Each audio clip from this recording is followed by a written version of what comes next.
Nobel prize research की दुनिया में और साइंटिस्ट को मिलने वाला सबसे बड़ा प्राइज़ दोस्तों। जितना बड़ा नेम और फेम इस प्राइज़ का है, उतनी ही हैंडसम अमाउंट हर साल नोबेल प्राइज़ विनर्स को दी जाती है। नोबेल प्राइज़ देने की शुरुआत हुई 1901 से और तब से लेकर आज तक नोबेल प्राइज़ हर साल दिए जाते हैं। दोस्तों, पहले से नोबेल प्राइज़ 5 फील्ड्स में दिए जाते थे: फिजिक्स, केमिस्ट्री, मेडिसिन, लिटरेचर और पीस में। पर 1969 से स्टॉकहोम सेरेमनी में एक एडिशनल प्राइज जोड़ा गया। उसका नाम था स्वेरियस रिक्सबैंक प्राइज। दोस्तों, ये प्राइज इकोनॉमिक साइंस के फील्ड में दिया जाता है।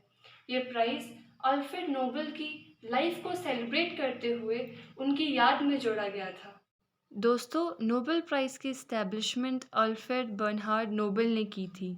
अल्फ्रेड नोबेल एक स्वीडिश इन्वेंटर और एंटरप्रेन्योर थे। उन्होंने अपनी वसीयतनामे यानी कि अपनी विल में लिखा कि जो भी उनके पास वेल्थ, सुख संपत्ति या फॉर्च्यून है, वो उन लोगों या ऑर्गेनाइजेशंस को दी जाए जिन्होंने या तो कोई आउटस्टैंडिंग रिसर्च की हो या तो कोई आउटस्टैंडिंग कंट्रीब्यूशन सोसाइटी के लिए किया हो। अब आपके माइंड में क्वेश्चन आ रहा होगा कि नोबेल प्राइज मनी देने के लिए इतना पैसा नोबेल के बैंक अकाउंट में कैसे था? क्या वो किसी बड़ी बिजनेस कंपनी के ओनर थे? क्या वो बचपन से ही किसी रिच फैमिली से बिलोंग करते थे? और बहुत सारे क्वेश्चंस। तो इन सभी क्वेश्चंस के आंसर के लिए वीडियो में बने रहें।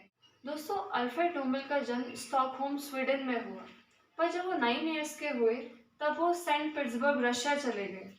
वहाँ उनके फादर रशियन गवर्नमेंट के लिए काम किया करते थे, जहाँ पे वो अपने द्वारा इन्वेंट की हुई टॉर्पीडोज, लैंड और वाटर माइन का मैन्युफैक्चर किया करते थे। As a young man, Alfred Nobel ने अपने फादर द्वारा ओन की हुई फैक्ट्रीज में एक्सप्लोसिव्स पर काफ़ी रिसर्च की। दोस्तों, एयर 1864 की बात है जब उनकी फैक्ट्री में एक एक्सप्लोजन होता है, जिससे उनके सगे भाई समेत 5 लोगों की डेथ हो जाती है। दोस्तों, तभी से अल्फ्रेड नोबेल एक्सप्लोसिव्स की ईजियर हैंडलिंग और उसके ईजियर ट्रांसपोर्ट्स के नए रास्तों को ढूंढने में लग गए।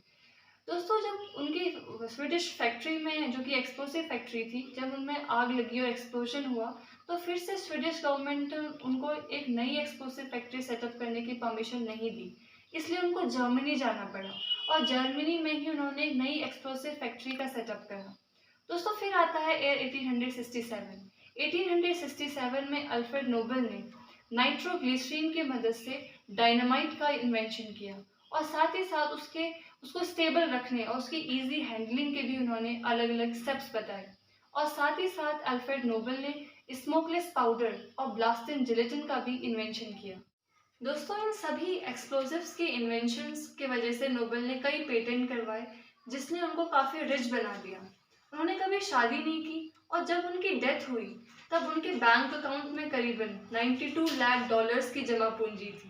दोस्तों, वैसे तो अल्फ्रेड नोबेल एक्सप्लोसिव्स के मैन्युफैक्चरर थे, बट जब उनके भाई की उस एक्सप्लोजन में डेथ होती है तब उनका बहुत काफ़ी बुरा प्रचार होता है। जैसे कि बहुत सारी मीडिया में और बहुत सारी हेडलाइंस लाइक ऐसे आती हैं कि merchant of death is dead. तो इससे अल्फ्रेड नोबेल को काफ़ी बुरा लगता है, उनको काफ़ी गिल्टी फील होता है। इसलिए जब उनका लास्ट टाइम होता है तो अपने विल में लिखते हैं कि अब जितना भी उनका फॉर्च्यून है, जितना भी वेल्थ उनके पास एक्यूमुलेट हुई है, अब वो सब उन लोगों को एज अ अवार्ड के रूप में दी जाए जिन्होंने मानव हित के लिए कल्याण में काम किया हो। तो तभी से नोबेल प्राइज़ की इस्टेब्लिशमेंट की शुरुआत होती है, तभी से नोबेल प्राइज़ का फाउंडेशन होता है। और दोस्तों, नोबेल ने ये भी अपनी विल में क्लियरली लिखा कि ये जब ये अवॉर्डीज़ का सिलेक्शन हो तो उस समय किसी भी कैंडिडेट की नेशनैलिटी को कंसिडरेशन में ना लिया जाए। दोस्तों, हर साल नोबेल प्राइज़ के रूप में नोबेल लॉरिएट्स को एक लमसम अमाउंट, जो कि अब $1 मिलियन तक हो चुका है, एक डिप्लोमा और एक 18 कैरेट गोल्ड मेडल जिसमें अल्फ्रेड नोबेल की फ़ोटो प्रिंट हुई है, उसको प्रेज़ेंट किया जाता है। तो दोस्तों, ये कुछ पॉइंट्स है अल्फ्रेड नोबेल की जमा पूंजी से नोबेल प्राइज़ अवार्ड तक बनने के बारे में।